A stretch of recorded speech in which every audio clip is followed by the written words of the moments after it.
बिस्मिल्लाहिर्रहमानिर्रहीम अस्सलाम वालेकुम। प्रोग्राम पंहिंजो रमज़ान सां गॾु आहियां सजाद स्वार। कीअं आहियो दोस्तो? तव्हां ठीकु आहियो? मज़े में? इहा ई दुआ आहे त रब पाक जेतिरा बि पल नसीब में थियनि था उन में बाज मिले, करम मिले, रहम मिले।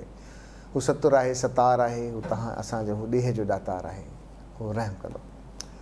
ऐं जिथे जिथे असां ख़ैर बरकत जी ॻाल्हि कयूं था उते उते ख़ैर बरकत पाण खां शुरू कजे, पंहिंजे हथ खां, पंहिंजे खीसे खां शुरू कजे। सिर्फ़ु उहो ई न आहे त ॾाढो ज़बरदस्त आहे न त सच अच्छा है, सच के लिए कोई और मरे तो और अच्छा है। त ख़ैरात सुठी ॻाल्हि आहे, केरु ॿियो करे त पहिरियां पाण खां शुरूआत कजे त वधीक बहितर आहे। त असां पाण छा था कयूं? सो दोस्तो, उमेदु आहे तव्हां सभु ठीकु ठाक हूंदो। ऐं रमज़ान में हींअर असांजी भेणियूं इफ़्तार जी तयारी कंदियूं हूंदियूं, यकीनन उन्हनि जी पंहिंजी पंहिंजी मसरूफ़ियत आहे। ऐं पंहिंजो रमज़ान प्रोग्राम में असां महिमाननि सां गॾु असांजो प्रोग्राम शामिलु हूंदो आहे, जंहिंमें असांजा मुअज़्ज़िज़ महिमान हूंदा आहिनि। ऐं अॼु असांजा जेके मुअज़्ज़िज़ महिमान आहिनि उन्हनि जो ज़बरदस्त कमु आहे, ख़ासि तौर ते मीडिया जे हवाले सां। ऐं जेके ॿई महिमान आहिनि उन्हनि ॿिन्ही जो तालुक़ु मीडिया सां थोरो थोरो आहे। हिकिड़ा त आर्टिस्ट आहिनि असां वटि, ज़बरदस्त आर्टिस्ट आहिनि, बहितरीनु हुननि जो कमु थियल आहे, ज़बरदस्त हुननि जी परफॉर्मेंस रही आहे, सालनि खां हुनखे ॾिसंदा था अचूं। ॿिया वरी टीवीअ ते तव्हां असां जॾहिं ख़ासि तौर ते जॾहिं नंढा हूंदा हुआसीं त हिकिड़ी आइस्क्रीम जा इश्तिहार हणंदा हूंदा, जंहिंमें हिकिड़ो बर्फ़ में घरु हूंदो हो जंहिंखे असां इग्लू सॾींदा हुआसीं। वाह जो एड हूंदा हुआ, वाह जो दौरु हूंदो हो। हुन इग्लू जी आइस्क्रीम जे लाइ पाण छा छा न कंदा हुआसीं। सो अॼु हुन ते कचहरी बि थींदी ऐं हुन सां गुफ़्तगू बि थींदी। अॼु असांजा मुअज़्ज़िज़ महिमान आहिनि अदा बहितरीनु आर्टिस्ट ज़बरदस्त अदा असलम भुट्टो। अदा अस्सलाम वालेकुम। कहिड़ो हाल आहे असलम भाउ? ठीकु आहियो? मज़े में? ख़ैर सां? बाक़ाइदा हैप्पी हैप्पी? प्यारो ख़ुशि आहे? प्यारी बि ख़ुशि हूंदी? प्यारी बि ख़ुशि हूंदी, यकीन ख़ुशि हूंदी। ऐं उन सां गॾो गॾु इग्लू जा यंग डायरेक्टर आहिनि। ऐं अॼुकल्ह ख़बर अथव त पाकिस्तान ख़ुशनसीब मुल्कनि में आहे जंहिंमें यंग स्लॉट तमामु घणी आहे, एनर्जेटिक आहिनि। ऐं असां सां गॾु डायरेक्टर आहिनि इग्लू जा करीम तीली साहब। अस्सलाम वालेकुम। कैसे हैं करीम भाई? इस इग्लू ने तो हमें रुला दिया था, पैसे नहीं होते थे, ढूंढते रहते थे। बस बचपन की यादें सबकी जुड़ी हुई। हमारी तो बहुत ज़्यादा गहरी जुड़ी हुई है। मैं तो आते ही आपको देख रहा था कि इग्लू है नहीं है साइड में। फिर याद आया रमज़ान भी चल रहा है, इफ्तार के बाद इंशाल्लाह। इफ्तार के बाद ज़रूर ज़रूर ज़रूर ज़रूर। ये हमारे बड़े ज़बरदस्त आर्टिस्ट हैं असलम भाई। असलम भाई माशाल्लाह कीअं थो हले रमज़ान? छा मसरूफ़ियत आहे? रमज़ान माशाल्लाह अल्लाह जे फज़ल करम सां सही पियो हले। हा।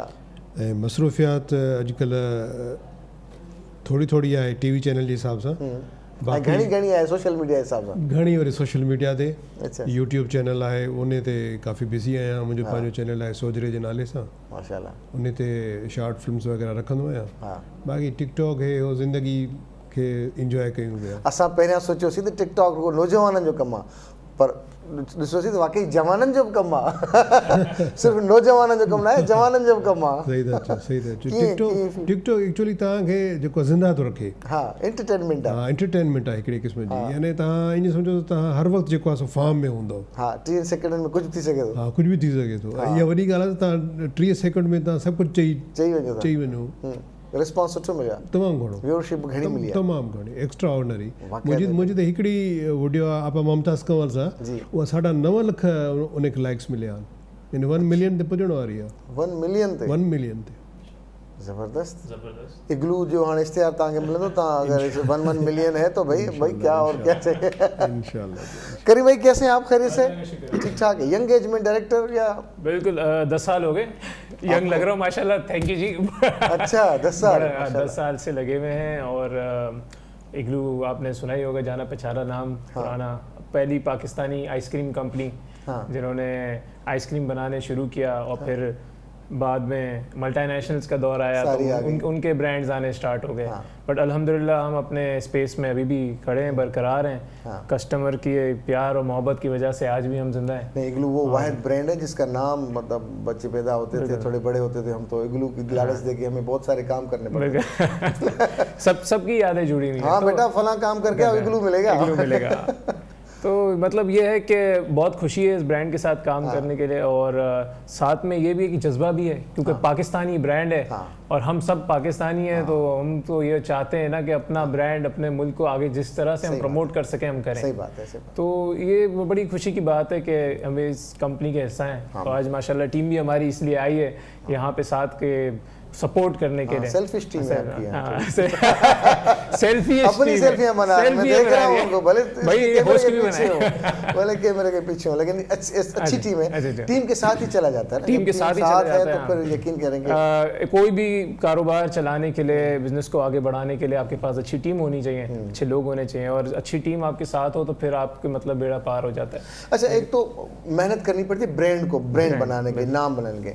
आप जब आए होंगे करीम भाई, तो आपको तो एक ब्रांड ऑलरेडी मिला ना, कि भाई अब इसको मजीद उजागर कैसे किया जाए, तो उसके लिए क्या प्लानिंग्स थी आपके पास? हमने पूरी री-स्ट्रेटेजाइज किया, क्योंकि कंपटीशन बहुत बढ़ गया था मार्केट स्पेस में। जब आपके पास, जब हम थे एक ज़माने में, उस वक्त हम ही थे, और महदूद फ्लेवर्स भी महदूद फ्लेवर्स थे, महदूद मार्केट थी, हमें पता था दुकान वालों का स्टाइल काम करने का अलग था। अब दुकानें आ गई हैं बड़ी बड़ी, मुंह भी खुलते हैं बड़े बड़े, तो सबकी अपनी डिमांड्स होती हैं, सबके पास जगह का इशू है। पहले ब्रांड्स कम होते थे, अब मार्केट स्पेस में अगर आप जाएं तो आप बिस्किट से लेके चिप्स तक, आइसक्रीम में इतना कंपटीशन है कि कस्टमर के पास चॉइस बहुत आ गई है। तो वो सारी चीज़ों को मद्देनजर रखते हुए हमने री स्ट्रेटेजाइज किया ब्रांड को, हमने प्लेसमेंट करी, हमने प्रोडक्ट प्लेसमेंट डाली, उस हिसाब से नए नए इनोवेशन लाए, क्योंकि हमारे मार्केट में कुछ फ्लेवर ऐसे हैं जो मतलब हम सदियों से चले आ रहे हैं और उसमें हम किंग हैं। तो आज भी जाना जाता है इग्लू का, जैसे मैंगो है, क्योंकि रियल मैंगो पल्प से बना जाता है। अभी इस टाइम पे आप ऐसी बातें करेंगे, वो क्या खालिस आम का जूस, बस या फिर हमारा शाही कुल्फा ले लें, जो कि प्रीमियम प्रोडक्ट में कहलाया जाता है। तो मतलब कुछ है जिसमें हमारी स्ट्रॉन्ग होल्ड है, और फिर उसके साथ हमने मजीद लाइन एक्सटेंशंस करी, और कस्टमर का सपोर्ट था तो कंपनी ग्रो कर रही है। अच्छा, जैसे स्ट्रेटजीज चेंज हुई बहुत, हमने देखा है कि अक्सर बड़े बड़े स्टोर्स में, बड़े बड़े मॉल्स में जो इस तरह की कंपनियां, बाहर हम देखते हैं कि उनका अपने अपने स्टॉल्स लगे होते हैं, सारी चीज़ें। तो अब क्या हमें नियर फ्यूचर में या कहीं और मैंने हो सकता है ना देखा हो, तो क्या हमें इग्लूज नज़र आएंगे मुख्तलिफ मॉल्स में, इग्लू बने हुए जिसके अंदर इग्लू आइसक्रीम मिलेगी? उसकी बिल्कुल, ये हम लोग क्या करते हैं कि सालाना हमारी एक्टिविटी प्लान होती है, हम लोग ऑन ग्राउंड एक्टिवेशंस करते हैं डिफरेंट स्टोर्स में, कराची के या सिंध के, पंजाब के डिफरेंट लोकेलिटीज़ में हम लोग के कियोस्क लगते हैं। वहाँ पे हम लोग सैम्पलिंग्स करते हैं, वहाँ पे हम न्यू प्रोडक्ट लॉन्चेस करते हैं, तो कस्टमर को हम आगाह करते हैं कि यार ये नया प्रोडक्ट आया और अब ये लें, और हम उसकी स्पेशल एक प्राइस देते हैं या प्रमोशन चलाते हैं जो कस्टमर उस पर फर्स्ट प्रेफरेंस उसकी बन जाए हम। तो ये चलता रहता है। ये मतलब ये है कि ये एन्यूअली हमारा कुछ ना कुछ चल ही रहा होता है। इसके साथ साथ ये है कि कंज्यूमर इंगेजमेंट के लिए हमारा जो ऑनलाइन प्लेटफॉर्म है, जहाँ ये भाई भी बता रहे थे हमारे टिकटॉक के, इनका इतना वो है, तो हमारा ये कि सोशल मीडिया पे बहुत, जिस तरह लोग बहुत ज़्यादा हैं इसके अंदर, तो हमारे वो प्लेटफॉर्म्स पे आके हमसे रब्ता करते हैं, फिर वो अब अपनी फरमाइश देते हैं। अच्छा, कि अब किसी को अगर काजू की आइसक्रीम खानी है तो अब हम उसमें वोटिंग देते हैं कि यार हमारे पास अगर इतने वोट आएंगे कि काजू, किशमिश, टूटी फ्रूटी, कौन सा फ्लेवर आप चाहते हैं, और फिर हम उस फ्लेवर्स को हम ज़्यादा पुश करते हैं, लॉन्च करते हैं, और कस्टमर की प्रेफरेंस के हिसाब से हम चीज़ें कर रहे होते हैं। कस्टमर, क्योंकि हम पाकिस्तानी ब्रांड है तो हमें कोई इंटरनेशनल, हमारे पास बाउंड्रीज नहीं है कि हम किसी से जाके इंटरनेशनल ऑफिस से पूछें। हम यहाँ पे हमारी जो पब्लिक डिमांड करती है उस हिसाब से हम प्रोडक्ट बनाते हैं और फिर हम सप्लाई करते हैं। ज़बरदस्त, क्या बात है भाई। और ऐसे ऐसे फ्लेवर्स ले रहे हैं असलम भाई। मेरा तो रोजा है, और हमारा भी रोजा है भाई, हमारा भी रोजा है। इन्होंने अपने ब्रांड ऐसी बातें करेंगे तो हम अपने दूसरे इश्तेहारों को याद करेंगे भाई। हमारे साथ जिन लोगों ने और इश्तिराक किया हम उनका भी नाम लें, ताकि रोजा और लेंगे। हाँ, आज इग्लू इग्लू हो गए। हमारे जो बाकी भाई है, हमारे मिचेस वाले, हमारे टेंग वाले, पॉपुलर ग्रुप वाले, वो माइंड ना करते भाई। जी दोस्तों, जैसा प्रोग्राम तो जारी है, पर हिन प्रोग्राम जे लाइ जंहिं जंहिं सहकार कयो आहे उनखे असां ज़रूरु यादि कंदा रहंदासीं। अॼु हिन प्रोग्राम जे लाइ असां सां जेके सहकारी आहिनि उन में मिल्क फीड्स वारा आहिनि, सरसब्स वारा आहिनि, मिचल्स वारा आहिनि, टैंग वारा आहिनि, पॉपुलर ग्रुप आहे, समरस हर्बियॉन, वाइटल टी, मलका मसाला, टपाल मेज़बान, मलका ब्रिज पावर, रवायत कुकिंग ऑयल, SIUT, शारजा cooking oil, Diamond Supreme Foam, Adore, Nelson paint, laser sight, Super Power, बहार अफजा, पिज़्ज़ा मैक्स, QNN। इग्लू नज़र नहीं है, इग्लू आगे आपके साथ, इग्लू साथ बैठा है ना, साथ बैठा है। क्या बात है, नहीं वो असलम भाई खुद डायरेक्ट बोलेंगे ज़रूर। आई सुपर पावर ऐं वाइटल वारनि जी जेका बाइक आहे उहा नेक्स्ट वीक तव्हांखे इंशाअल्लाह ताला तव्हांजे कंहिं बि दोस्त जो निकिरी सघे थो वाउचर। असलम भाई, घणा ड्रामा थिया ख़ैर सां यादि न टेलीविजन ते त एतिरा ड्रामा कया आहिनि जो हाणे ॻणे नथा सघूं त केतिरा ड्रामा थिया। ज़िंदगी बि ड्रामो थी वई आहे। ज़िंदगी ड्रामो थी वई। भाभी चवंदा आहिनि छॾ ड्रामेबाज़ी यार, घर में त सही हल। अच्छा, मज़े जी ॻाल्हि आहे त तव्हां जॾहिं बि का ॻाल्हि कंदो त विच में ॿियो आहे या ड्रामेबाज़ी ख़तमु कर, हाणे उनखे ख़बर आहे त असां रियल था ॻाल्हायूं वेठा। सही ॻाल्हि आहे। त उहो असां ते हिकिड़ी छाप पइजी वई आहे त भई हीअ ड्रामेबाज़ आहे। मां चवां लाड़काणे वारी छाप खे छाप करे वियो था, है न, ज़रूरी आहे। ज़रूरी आहे। अच्छा असलम भाई, पहिरियों रोज़ो यादि आहे तव्हांखे?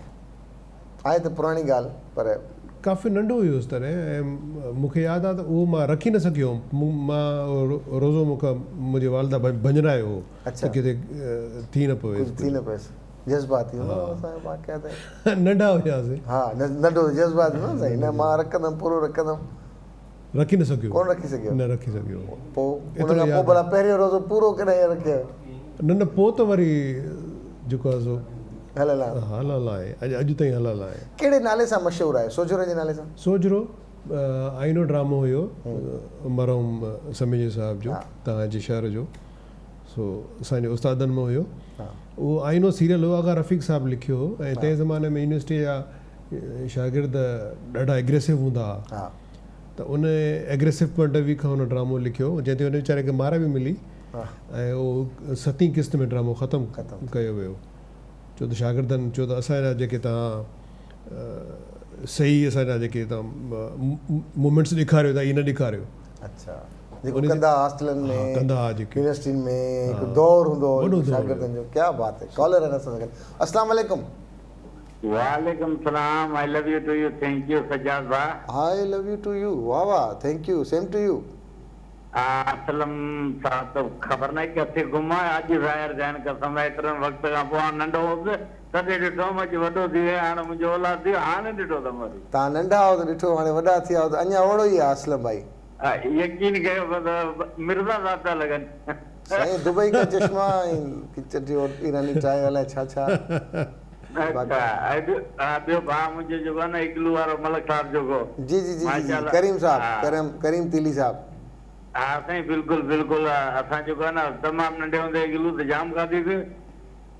हा पर हींअर त ख़ैर रमज़ान शरीफ़ आहे, हींअर त कुझु कोन थो चए यार, रोज़े खां पोइ वरी अलाह ख़ैर करे।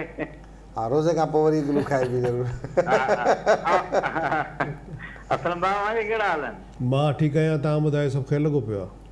मालिक जा एहसान रब जा करम, इलाही वक़्त खां पोइ यकीन कयो दीदार कयो त ॾाढी ख़ुशी थी। बसि दोस्तनि जी महिरबानी आहे, जॾहिं जॾहिं यादि कंदा आहिनि त असां हिननि जी ख़िदमत में हाज़िर थी वेंदा आहियूं। सर मां हिकिड़ो जुमिलो चवणु थो चाहियां तव्हांखे। मां तो तव्हांखे ॿुधायां न, मां तव्हांखे चवणु थो चाहियां सर। अच्छा त उहो जुमिलो तव्हां ॿुधायो। I love you too you. Thank you sir. हा I love you too you. न मुंहिंजो वरी जेको जुमिलो आहे, जेको अमूमन मूंखे चवंदा आहिनि त ॿुधाए, उहो आहे ज़िंदगी ॾाढी प्यारी थी, ज़िंदगी ॾाढी ॾुखी अथई प्यारा, ॾाढी ज़ालिम अथई। हा पर प्यारा प्यारी छा कंदी हूंदी? प्यारी हींअर थांव हूंदी रोज़े जो टाइम। इहो रिस्पॉन्स ज़बरदस्त मिले, ज़बरदस्त बहितरीन। एक्चुअली छा हुयो, हिकिड़ी नई शइ हुई उन दौर में, जेके बि शागिर्द बिरादरी हूंदी हुई, पोइ उन्हनि में वीचारनि में ॿी का एंटरटेनमेंट त हूंदी कान्हे। अॼु खां 3 साल अॻु में कहिड़ी एंटरटेनमेंट हुई? असांजे सिंध में त का अहिड़ी एंटरटेनमेंट कान्हे। पोइ इहो टीवी स्क्रीन ई हुयो, पोइ उन जे थ्रू थोरो घणो इहो होला गुला पैदा थियो। पोइ शागिर्द पाण में वरी इहो कंदा, चिटपैट कंदा त यार ज़िंदगी हीअं हूअं फलाणा। पोइ वरी इहो प्यारी, छो त उते पढ़ंदियूं छोकिरियूं, पोइ हाणे ज़ाहिर कंहिंखे नाले सां त कोन सड़ी सघंदा न, पोइ चवंदा यार हे प्यारी वञे थी, वो प्यारी प्यारी प्यारी थी वई। प्यारी फिर अल्लाह को प्यारी हो गई।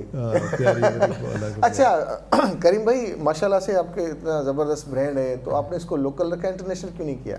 बिल्कुल, क्योंकि हमारा पहली प्रायोरिटी हमारे पाकिस्तान भर में हमें जाना था, तो हमने कहा कि हम पहले अपने मुल्क में रखें। एंड हमारे दूसरे प्रोडक्ट्स हैं जिनको हमने एक्सपोर्ट करने स्टार्ट कर दिया, जैसे कि हमारा फ्रोज़न पराठा, पूरी चपाती, हमने इग्लू ने अब इस साल लास्ट 2 सालों के अंदर हम लोग ने डिविएट भी किया कि हम सिर्फ आइसक्रीम के अलावा भी हमने चीज़ें बनाने स्टार्ट की। तो हमारा एक ब्रांड है होममेड के नाम से। अच्छा। जिसमें हम लोग रेडी टू ईट 2 मिनट में फ्रोज़न पराठे, पूरी चपाती और अब हमने चीज़ पराठा, इस तरह की चीज़ें लॉन्च की। तो आप फौरन तवे पे सेकें। आपसे आज के बाद जो मुलाकात हुई, आइंदा रोज़े से पहले आपसे नहीं मिलना, मैंने लिखना है लिस्ट में। तो मतलब ये चीज़ें हमने स्टार्ट की, क्योंकि हमारा मेन पहला इंटेंशन यही था जब हम कंपनी भी स्टार्ट हुई 50 साल पहले, जब कंपनी स्टार्ट हुई तो उनका विजन ये था कि पाकिस्तान के लिए काम करें। तो हमारे जितने भी कंपनी के जितने भी ब्रांड्स हैं हमारे ग्रुप के, वो सारे पाकिस्तान के लिए ही हम काम कर रहे हैं। और विजन ही जब पाकिस्तान के लिए काम करना था तो आगे का हमने सोचा ही नहीं, तो हम इसी के अंदर डाइवर्सिफाई कर रहे हैं और ग्रोथ कर रहे हैं। और कोई इंशाल्लाह अगर फ्यूचर में कोई ऐसा प्रोडक्ट होगा जिसको एक्सपोर्ट करना होगा तो हम बिल्कुल उसको फिर आगे लेके जाएंगे। अच्छा, आपका तो टारगेट जाहिर है, अगर हम आइसक्रीम की बात करें, इसकी बात करें तो ज़्यादातर गर्म इलाके होंगे ना, और वो ख़ास तौर पे कराची से कश्मीर तक, और फिर वो मकरान, कोयटा और ये तमाम पूरा रीजन बहुत गर्म हो जाता है आपका इस साइड से भी। तो गर्मी में तो खुशी होती है आपको? खुशी देखिए, खुशी वाहिद आप लोग होंगे जिनको गर्मी में खुशी होती होगी यार, और गर्मी पड़े। हर कंपनी का अपना सीजन होता है। जैसे अब बहुत ज्यादा गर्मी भी अच्छी नहीं है, क्योंकि देखिए गर्मी ज्यादा होगी तो बंदा पानी पिएगा, शरबत पिएगा, आइसक्रीम नहीं खाएगा, क्योंकि प्यास बुझानी होती है। सही बात है। वो तो अब नॉर्मल गर्मी हो तो बंदा एंजॉय करने के लिए एक आइसक्रीम खाता है। आजकल तो सर्दियों में भी आइसक्रीम, सर्दी में भी, क्योंकि आइसक्रीम का कोई टाइम नहीं होता। आपका खुशी का मौका है, आप आइसक्रीम खाएं। जिस तरह लोग मिठाई खाते हैं उस तरह आइसक्रीम खाएं। और गम में है तो भी आइसक्रीम खाएं। हम तो कहते हैं क्योंकि आपका मूड हल्का करेगा। अच्छा, तो हम तो छोड़ना नहीं है तो आइसक्रीम, मौसम को छोड़ना है ना मूड को छोड़ना नहीं होता। जिस तरह आप बोतल पीते हैं, ड्रिंक पीते हैं, तो कोल्ड ड्रिंक का कोई मौका नहीं होता। आप अगर अच्छी बिरयानी खा रहे हैं तो कोल्ड ड्रिंक लाजमी जरूरी है। इग्लो ने डायबिटीज वालों के लिए भी कोई लॉन्च किया? बिल्कुल, ये तो अच्छा सवाल है, क्योंकि इन्होंने अपनी मतलब का सवाल बड़ा अच्छा सवाल सबके लिए, उन सब के लिए जो मीठा नहीं खाते। नहीं, आपके लिए या उन सब के लिए जो देख रहे हैं और जो डायबिटीज के शिकार हैं या शुगर के हैं, तो हमारी डाइट आइसक्रीम भी, ये हम पाकिस्तान में हम पहली कंपनी है जो इसने डाइट आइसक्रीम इंट्रोड्यूस की हुई है। और हमारा 1 लीटर का टब आता है डाइट वनीला का, और ये अब पूरे पाकिस्तान में दस्तयाब है अपने करीबी रिटेल स्टोर से। नियर प्रेजेंट में क्या टारगेट्स हैं आपके? नियर प्रेजेंट में देखें, अभी नए हमारे इनोवेशंस हैं। अभी हमने रिसेंटली ईद के लिए कुल्फ़ी लॉन्च की है। अच्छा। क्योंकि कुल्फ़ी का एक बहुत बड़ा ट्रेंड है। अगर आप पंजाब जाएं, सिंध जाएं, ये हाथ की कुल्फ़ी बनी हुई होती है। बैठे तो वहाँ पे ना कुल्फ़ियों के ठेले लगे हुए होते हैं। तो हमने वो देखा और हमने कहा कि क्लीन हाइजीनिक कुल्फ़ी आपको आपके करीबी दुकान से आपको दस्तयाब हो। तो हमने नई मलाई कुल्फ़ी इग्लू ने इंट्रोड्यूस की है। और आने वाले दिनों में मजीद। तो आपने क्या रीजन्स को टारगेट किया हुआ कि हमें मतलब कराची के लिए ये रखना है, अपना लाहौर के लिए ये रखना है, रावलपिंडी के लिए ये रखना है? हमारा एक प्रोडक्ट होता है, फिर वो नेशन वाइड चलता है। अच्छा, अब और उसके अंदर होता क्या है कि जैसे अगर एक प्रोडक्ट हमने लॉन्च किया, मैंगो फ्लेवर है, अब शायद सिंध वाले ज़्यादा सराएंगे मैंगो को, पंजाब वाले कम सराएंगे। अच्छा, वहाँ पे क्या चलता है? वहाँ पे हमारा शाही कुल्फा चलता है। अच्छा। अब शाही कुल्फा कोयटा के अंदर जाएंगे तो वहाँ शाही कुल्फा ही चलता है। अच्छा। अब दूसरी मार्केट से वहाँ पे कोई मार्केट से टूटी फ्रूटी। अच्छा। बड़े शहर होते हैं, बड़े शहर में ज़्यादातर वनीला, चॉकलेट, स्ट्रॉबेरी चल रहा होता है। तो मतलब फ्लेवर की लिस्ट, वेराइटी तो बहुत सारी होती है, लेकिन मार्केट के हिसाब से सही होता है। और हर बंदे का अपना मूड है, जिस मूड पे जो खाना चाहे। क्या बात है भाई, मूड है, मूड तो बहुत सारे अच्छे जी। जैसा वाउचर्स आहिनि रॉयल फन क्लब वारनि जा, ऐं ही तव्हां स्क्रीन ते नज़र ईंदा हूंदा तव्हांखे। जे असां वटि ही फार्म हाउसिस आहिनि, रॉयल फन क्लब हाउसिस जा फार्म हाउसिस जा वाउचर्स आहिनि। ही 5000 जो गिफ्ट वाउचर आहे, हुन सां गॾु 25,000 जो गिफ्ट वाउचर आहे। ही जेके दोस्त वञणु चाहींदा त उहे जेकॾहिं असांजे प्रोग्राम में शामिलु थींदा त ही 5000 जो गिफ्ट वाउचर बि हासिलु करे सघनि था। त इन करे अञा छा करे सजाद भाई, हाँ अञा छा करे, एॾा इश्तिहार, एतिरा महिमान ऐं घणो कुझु असांजे हिन प्रोग्राम में मौजूदु आहे। पर उन सां गॾु गॾु महिमाननि सां कचहरी बि असांजी जारी आहे। असलम भाई, दौर मटिजे पियो न आस्ते आस्ते आस्ते आस्ते। जेसिताईं माण्हू पंहिंजो पाण खे अपग्रेड नथो करे तेसिताईं नथो रखे। ख़ासि तौर ते मीडिया जे हवाले सां जेकॾहिं पाण ॻाल्हि कयूं, तव्हां पंहिंजे पाण खे छा मतिलबु चेंज कंदा रहंदा आहियो? एक्चुअली असां बि screen J point of view खां हलंदा आहियूं। अच्छा। छो त जीअं दौर मटिजे थो त मौज़ू बि थोरा चेंज थींदा वेंदा आहिनि। यानी उहे इवेंट्स जेके आहिनि, जेके यानी तव्हां इहो सोचियो त जंहिं ज़माने में PTV ते असां कमु कंदा हुआसीं, छोटी सी दुनिया, जंगल, दीवारें या इवन आईनो, इहे ड्रामा हलिया, उहो वरी दौर मटिजी वियो, वरी नओं ट्रेंड अची वियो, नओं सब्जेक्ट अची वियो। त अहिड़े नमूने सां वरी पोइ जॾहिं वरी KTN लॉन्च थियो, वरी ॿिया सिंधी चैनल लॉन्च थिया, वरी हींअर टाइम्स आयो आहे, त इहे यानी मौज़ू जेके आहिनि चेंज थींदा विया उन्हनि हालात जे पॉइंट ऑफ व्यू खां। त हींअर बि यानी जेको दौर आहे इहो तक़रीबन असां वटि घणे भाङे सोशल प्रॉब्लम्स खे वधीक फोकस कयो थो वञे, जेके असांजा जेके सब्जेक्ट्स आहिनि उन्हनि जे पोयां पोइ असां बि हलूं पिया। सोशल मीडिया किथे था ॾिसो? हींअर दौरु सोशल मीडिया जो घणो आहे। अच्छा, ॾिसो न तव्हां जेके तव्हांजा जीअं इंस्टाग्राम आहे, ट्विटर आहे, फेसबुक आहे, या ही अची वियो आहे यूट्यूब अची वियो आहे, मथां वरी टिकटॉक अची विया आहिनि, त हाणे इन्हनि जे करे थोरो वधीक हाइप मिली आहे। भले हाइप मिले पर कॾहिं कॾहिं असांजी पॉलिसीज़ अहिड़ियूं आहिनि, कॾहिं कॾहिं यूट्यूब बंदि करे छॾींदा आहिनि, कॾहिं कॾहिं टिकटॉक ते पाबंदी लॻी वेंदी आहे, कॾहिं कॾहिं हुनजा उहो वरी असां एक्चुअली एक्स्ट्रा ऑर्डिनरी उन में कुझु अनवांटेड शयूं जेके आहिनि उहे रखंदा आहियूं न, पोइ जंहिंजे करे पोइ जेके मालिक आहिनि पॉलिसीज़ आहिनि उहे चेंज करे छॾींदा आहिनि, मुरागी बंदि करे छॾींदा आहिनि, त हिकिड़ो माना थोरो रिस्क बि आहे न। उहो असां ते डिपेंड थो करे न, त असां जेको सब्जेक्ट चूज़ था कयूं उहो अहिड़ो रखूं जेको तक़रीबन हर माण्हू खे जेको आहे सो क़बूल बि हुजे ऐं उहो ॾिसे बि उनखे। सही सही। अच्छा, अभी चलते करीम भाई कोविड ने आपको कितना मुतासर किया? जी, कोविड तो जब आया था शुरू में तो उस वक्त तो सभी परेशान थे, हम भी परेशान थे, क्योंकि एक नया मार्केट में अफवाह फैली थी, चली थी कि आप ठंडा खाएंगे तो आपको कोविड हो जाएगा। तो उस वक्त तो आइसक्रीम कोई खा ही नहीं रहा था, क्योंकि लोगों ने कहा कि भाई आइसक्रीम खाओगे तो कोविड हो जाएगा, बट ऐसा कुछ है नहीं। कोविड का तो आहिस्ते आहिस्ते करके लोगों को पता चला, लोगों को जब आगाह किया गया कि भाई ये कोविड एक ऐसी वबा है जो प्लस 90 डिग्री सेंटीग्रेड पे जाके मरती है, और आप मतलब कुछ भी खा लो उसका ऐसा नहीं है कि आपको लग जाएगा। आइसक्रीम ना खाना और मतलब भूलना मत। हाँ, तो मतलब ये कि ये छोटी छोटी चीज़ें थी।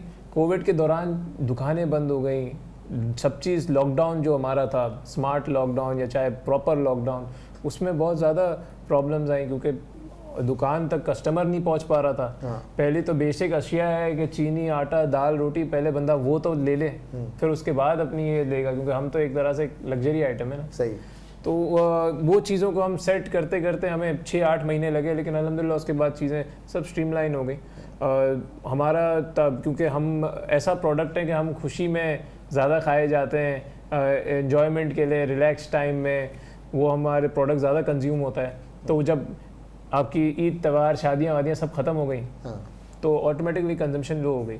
बट जो घर में लोग बैठे थे, फिर वो जब दुकानों की तरफ रुझान बढ़ा उनका ज़्यादा, तो फिर वो घरों में लेके जाने शुरू हुए। तो मतलब ये कि एक हमारे पास प्रोडक्ट पोर्टफोलियो जो इतना बड़ा है कि हमारे पास टेक होम पैक्स भी हैं, छोटे आइटम भी हैं, तो अगर वो साइकिल वाले की बेचारे की सेल नहीं हुई तो दुकान वाले की सेल।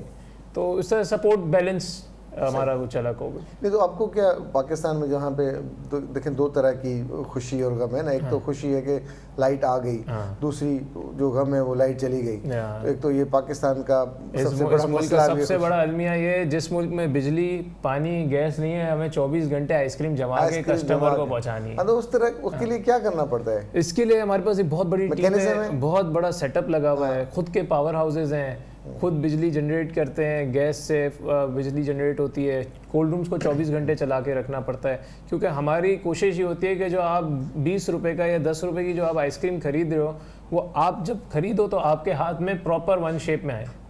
तो हमारे को मतलब ये कि बाकी आइटमों से बड़ा मुख्तलिफ आइटम है आइसक्रीम, क्योंकि इसको जमा के बेचना होता है। सही बात। ये ड्राई आइटम बिस्किट के पैकेट की बंदा बंद करके चला गया भाई, तो फ्रीजर बंद करके चले गया तो काम हो गया। हाँ, सही बात। सुबह तक तो फिर स्ट्रॉ डाल के पी सकता है उसमें। वो शेक बन जाएगा आइसक्रीम का। हाँ, नहीं तो इसको किस तरह से मेंटेन किया जा सकता है? खासतौर पे आपके पास तो सारी चीजें, लेकिन अगर हम अलग से बात करें ना, शक्कर की बात करें, नवाबशाह की बात, जहाँ बहुत ज्यादा गर्मी तो होती है, वहाँ पे हमारे डिपो लगे हुए हैं हर शहर में, विचेला वेयर हाउसेज हैं, कोल्ड स्टोरेज है, फिर वहाँ से हमारी कोल्ड चेन की गाड़ियाँ हैं जो सप्लाई करती हैं दुकान तक। अच्छा, दुकान तक अगर हम पहुँचते हैं तो दुकानदार के पास भी इतनी सहूलत मौजूद नहीं होती, तो हम उनको वो डी फ्रीज़र ऐसा देते हैं कि उसका टेम्परेचर मेंटेन रहता है, अगर बिजली भी चले जाए तो 3 से 4 घंटे तक अंदर प्रोडक्ट सही रहता है, कैबिनेट नहीं खुलता। तो हम उस टेक्नोलॉजी तक काम करते हैं, क्योंकि हमारी कोशिश होती है कि प्रोडक्ट एंड कंज्यूमर को अच्छा पहुँचे। अल्लाह हाफिज़। आपकी तरफ से तो हो गया। Thank you very much, thank you very much, thank you very much. जी दोस्तों, इन सां गॾु ई असांजो प्रोग्राम पंहिंजी पुॼाणे ते पए थो। माहे रमज़ान जूं बाबरकत रातूं अॼु खां शुरू आहिनि, ताक रातूं अॼु खां शुरू आहिनि। 21 जी राति आहे, 23, 25, 27, 29 जी राति आहे, का बि थी सघे थी। जेकॾहिं हिन ग़रीब खे यादि रखंदो, सभिनी खे यादि रखंदो, तव्हांजी वॾी महिरबानी थींदी। तव्हांजी दुआ सां असांजे लाइ कहिड़ा कम क़ाइमु थी वेंदा। हमेशह ॿियनि जो ख़्यालु रखिजे, ॿियनि जे लाइ आसानी पैदा कंदासीं, यकीन ॼाणियो त असांजे लाइ बि आसानी पैदा थींदी। पंहिंजे मेज़बान सजाद सुहाग खे ॾींदा इजाज़त। सुभाणे तव्हां सां थींदी मुलाक़ात इंशाअल्लाह ताला। अल्लाह निगहबान।